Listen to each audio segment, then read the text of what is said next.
All right, here we go. Dear David, how would you answer a Muslim that tries to show the violence of the Old Testament as a way of justifying the violence of the Quran? Like, the Old Testament is filled with violent passages, yet you choose to believe Christianity is peaceful. It's for the same reason I believe Islam is peaceful despite some violent verses. There are lots of issues to discuss when you're dealing with violence in the Old Testament, its relationship to the New Testament, and so on. But as far as this particular argument is concerned, it's the situations are completely reversed. In the New Testament, you have the commands of Christ.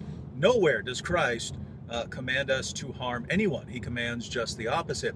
So you can say, hey, there is violence in the Bible, particularly associated with the conquest of Canaan and then holding the land against enemies and so on, because the Old Covenant is tied to a piece of land. And so holding a piece of land involves warfare and things like that.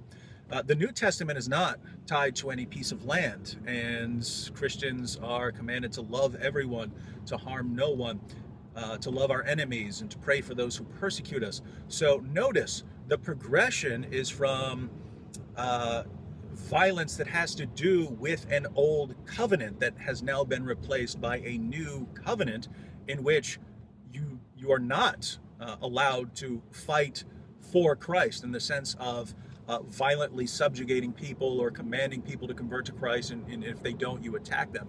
There's none of that.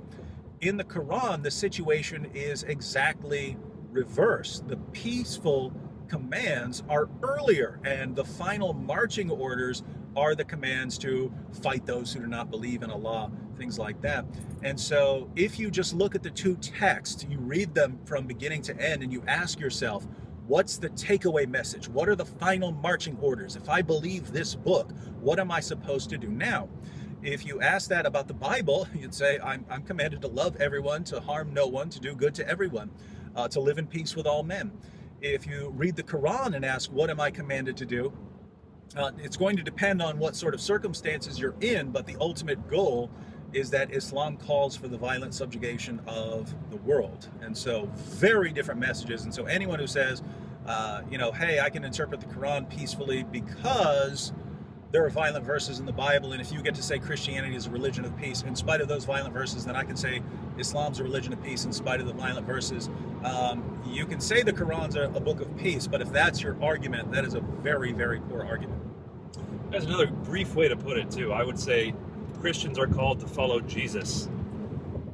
Jesus doesn't teach any violence. Muslims are called to follow Muhammad. He's the man who said that if you come to God before God on Judgment Day without any scars, you come deficient. That the greatest thing to do in the world is to get martyred. That everybody has to fight.